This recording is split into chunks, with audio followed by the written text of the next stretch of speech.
Hola, nosotros somos 100% Fiscal. Mi nombre es Edith Romero y hoy les hablaremos de efectos fiscales de los De los contratos. contratos y a continuación vamos a hablar sobre el contrato de fideicomiso.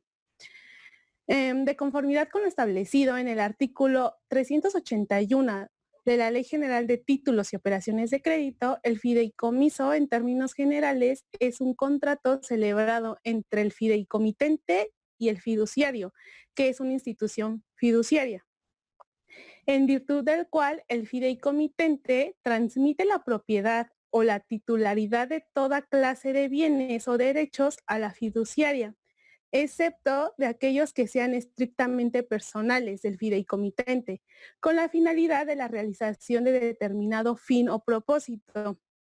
En este sentido, el fideicomiso puede designar a una o varias personas a las cuales se le denomina fideicomisarios, quienes, si bien no forman parte de la relación contractual, sí son aquellos quienes recibirán o se beneficiarán del fin o propósito por el cual se celebró el fideicomiso.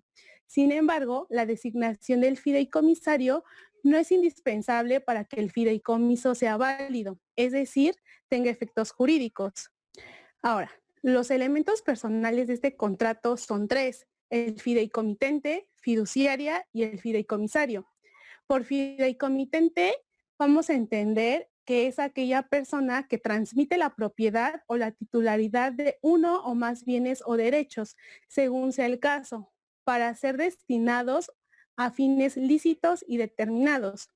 La fiduciaria es la institución de crédito autorizada, cuya función es desempeñar el fideicomiso, es decir, su función es velar por el patrimonio en fideicomiso, para que éste cumpla con el fin por el cual fue creado.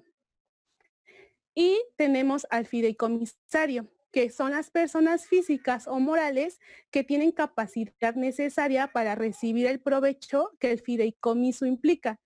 El fideicomiso puede ser, el fideicomisario puede ser designado por el fideicomitente, ya sea en el acto constitutivo del fideicomiso o bien en un acto posterior. Por lo tanto, el fideicomiso es válido aun cuando no se constituya, aun y cuando se constituya sin señalar el nombre del fideicomisario, siempre y cuando su fin sea lícito y determinado, así como que conste la aceptación del encargo por parte del fiduciario, es decir, de la institución de crédito. Por otro lado, el fideicomiso va a ser nulo cuando se constituya a favor del fiduciario, excepto cuando el fideicomiso tenga por finalidad el servir como un instrumento de pago de obligaciones incumplidas, en el caso de créditos otorgados por la propia institución de crédito para la realización de actividades empresariales. Para ello, las partes deberán convenir los términos y condiciones para dirimir posibles conflictos de intereses. Ahora, los elementos reales de este contrato, tenemos que este tipo de contrato debe siempre de constar por escrito y puede ser constituido por actos entre vivos o por testamento. Así, de conformidad con lo establecido en el artículo 386 de la Ley General de Títulos y Operaciones de Crédito, el objeto del fideicomiso puede ser toda clase de bienes u derechos, salvo los que por la ley sean estrictamente personales de su titular. Los bienes que se den en fideicomiso se considerarán afectos al fin a que se destinan y en consecuencia solo podrán ejercitarse respecto a ellos los derechos y acciones que al mencionado fin se refieran, salvo los que expresamente se reserva el fideicomitente, los que para él deriven del fideicomiso mismo o los adquiridos legalmente respecto de tales bienes, con anterioridad a la constitución del fideicomiso, por el fideicomisario o por terceros. Así, la institución fiduciaria deberá registrar contablemente dichos bienes o derechos y mantenerlos en forma separada de sus activos de libre disponibilidad. En este sentido, tenemos que el objeto del fideicomiso pueden ser bienes inmuebles o bienes muebles.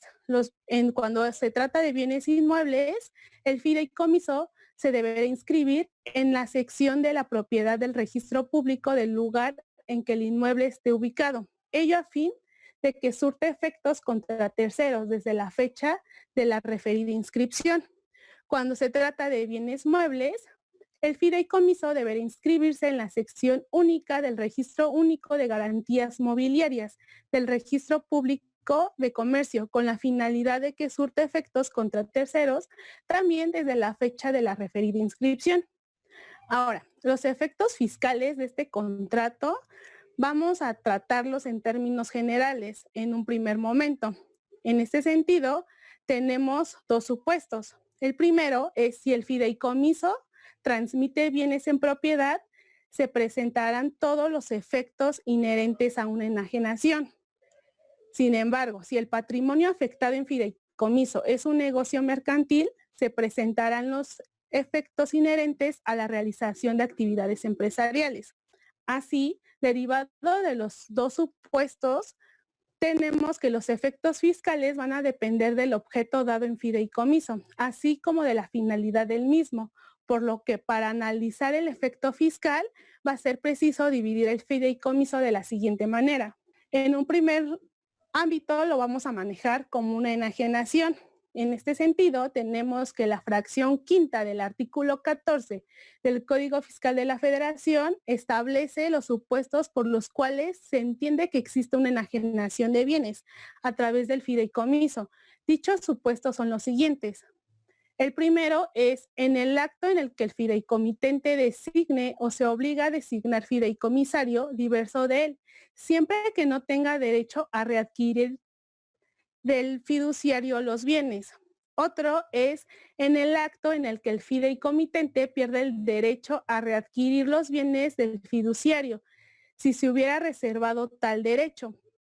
Cuando el fideicomitente reciba certificados de participación por los bienes que afecten fideicomiso, se considerarán enajenados esos bienes al momento en que el fideicomitente reciba los certificados, salvo que se trate de acciones.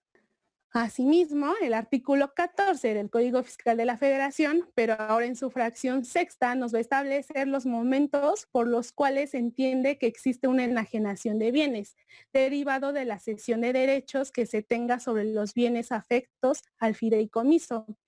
Estos momentos son los siguientes. El primero es en el acto en el que el fideicomisario designado ceda sus derechos o de instrucciones al fiduciario para que transmita la propiedad de los bienes a un tercero. En estos casos se considerará que el fideicomisario adquiere los bienes en el acto de su designación y que los enajena en el momento de ceder sus derechos o de dar dichas instrucciones. El segundo momento es en el acto en el que el fideicomitente ceda sus derechos, si entre estos se incluye el de que los bienes se transmita a su favor. Así tenemos que cuando se emitan certificados de participación por bienes afectos al fideicomiso y se coloquen entre el gran público inversionista, no se considerarán enajenados dichos bienes al enajenarse esos certificados, salvo que estos les den a sus tenedores derechos de aprovechamiento directo de esos bienes o se trate de acciones. La enajenación de los certificados de participación se considerará como una enajenación de títulos de crédito que no representan la propiedad de bienes y tendrán la consecuencia fiscal que establecen las leyes fiscales para la enajenación de tales títulos. Ahora, el efecto en el impuesto sobre la renta lo contemplamos en el artículo 119 de la Ley del Impuesto sobre la Renta, el cual señala que se van a considerar ingresos los que derivan de lo previsto en el Código Fiscal de la Federación, en específico en el artículo 14. Dicho precepto legal también nos establece que cuando la naturaleza de la transmisión no haya contraprestación, se entenderá el valor de avalúa practicado por persona autorizada por las autoridades fiscales, por lo que el fiduciario tendrá que atender a lo precisado en dicho precepto legal, pues el ingreso lo tendrá él al ser el destinatario del objeto del fideicomiso. Esperamos sea de ayuda este contenido. Cualquier duda o aclaración, escríbenos en nuestras redes sociales. Capacitando para el futuro.